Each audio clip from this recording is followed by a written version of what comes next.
வணக்கம் வணக்கம் வணக்கம். நான் உங்கள் கோவா தாத்தா.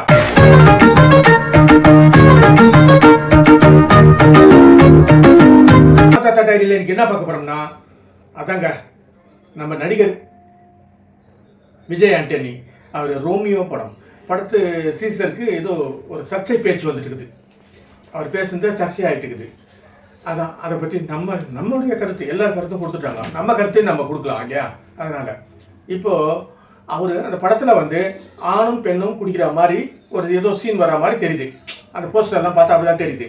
அதை பற்றி அவர் நார்மலாக பேசியிருக்காரு. இது மாதிரி ஆணும் பெண்ணும் குடிக்கிறாங்களான்னு. ஏன் அது மாதிரி இருக்கும்போது ஜீசஸ் இந்த மாதிரி பழச்சாறு மது குடிச்சிட்டு அவரும் குடிச்சிருக்காரு அப்படின்னு சொல்லி அவர் பேசியிருக்காரு. இது வந்து சர்ச்சையாக இருக்குது. இது எப்படின்றது எனக்கு தெரியல. அவர் நார்மலாக சொன்ன மாதிரி தான் எனக்கும் தோணுது.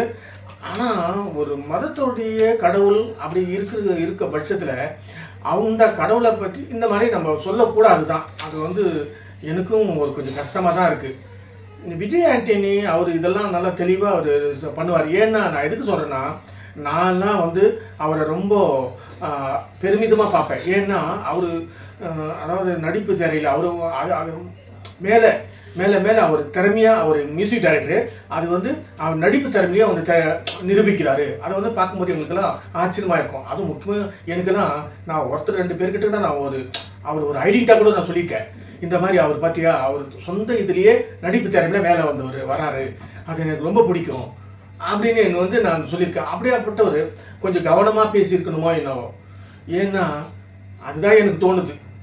எனக்கு இவங்க சொல்கிறதும் ஆனால் நிறைய பேர் பேசியிருக்காங்க. அவங்களெல்லாம் அவங்க சர்ச்சை பண்ணல. அதான் தெரியும், சினிமாக்காரங்களை வந்தாவே அது ஒரு சர்ச்சையை ஆக்குவாங்க அப்படின்றது வருது. அதுவும் இவங்களும் பண்ணுறாங்க. இவங்க பண்ணுறதும் எனக்கு நியாயமாக தான் தெரியுது. அதாவது இந்த சர்ச் அந்த கிறிஸ்டின் அவங்க பண்ணுறது எனக்கு நியாயமாக தான் தெரியுது. ஏன்னா அவங்க கடவுளை ஒரு சின்ன இது கூட இருக்கக்கூடாதுன்னு சொல்லிட்டு அவங்க நினைக்கிறதுக்கு அதுவும் நியாயமாக தான் தெரியுது. ஆனால் இவரும் அந்த கடவுளெல்லாம் ஒரு மாதிரியாக வச்சு பேசியிருக்க மாட்டாருன்றது இவர் பக்கமும் எனக்கு தெரியுது.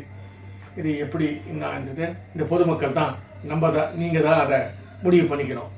இந்த கோவா தாத்தாவுடைய ஒரு அவ்வளோதான். அது நடுநிலைமையாக நின்று போகுது. எனக்கு யார் பக்கம் சாயிற மாதிரி தெரியல. சரி, அடுத்த வீடியோவில் மீண்டும் சந்திப்போம். அது வரைக்கும் உங்களுக்கு விடைபெறுவது உங்கள் கோவா தாத்தா. வெல்கம்.